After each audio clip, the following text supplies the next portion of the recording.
10 தோல்வி பழனிசாமி அவர்கள் அவர் ஆட்சிக்கு வரப்போறதில்லை, அது வேறு விஷயம்.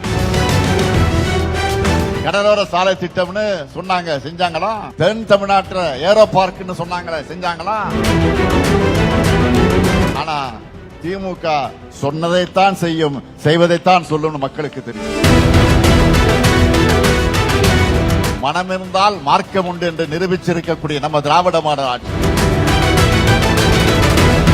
தமிழ்நாட்டுக்காக குரல் கொடுக்க முடியாத 10 தோல்வி பழனிசாமி அவர்கள் நம்ம அரசு செஞ்சிட்டு இருக்கக்கூடிய திட்டங்களை காப்பி அடிச்ச புதிய வாக்குறுதிகள் அள்ளி வீசிட்டு இருக்காரு. இப்போ அவர் ஆட்சிக்கு வரப்போறதில்லை, அது வேறு விஷயம். அப்புறம் நேரத்தை வீணடிச்சிட்டு இருக்கான்னு தெரியல.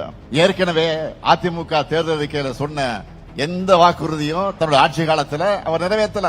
2011 அதிமுக தேர்தல் அறிக்கையில என்ன சொன்னாங்க தெரியுமா?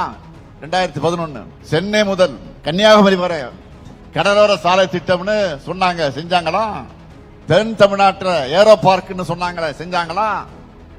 58 வயசு மேற்பட்டவங்களுக்கெல்லாம் இலவச பஸ் பாஸ்னு சொன்னாங்க, அதை பத்தி வாயை திறக்காதவங்க தான் இப்போ அடுத்த செட் பொய்ய வாக்குறுதியை வழங்கி இருக்காங்க. அதிமுக ஆட்சியோ பழனிசாமி அவர்களோ எப்பவுமே சொன்னதை செய்ய மாட்டாங்கன்னு மக்களுக்கு எல்லாம் தெரியும். ஆனா திமுக சொன்னதைத்தான் செய்யும், செய்வதைத்தான் சொல்லும் மக்களுக்கு தெரியும்.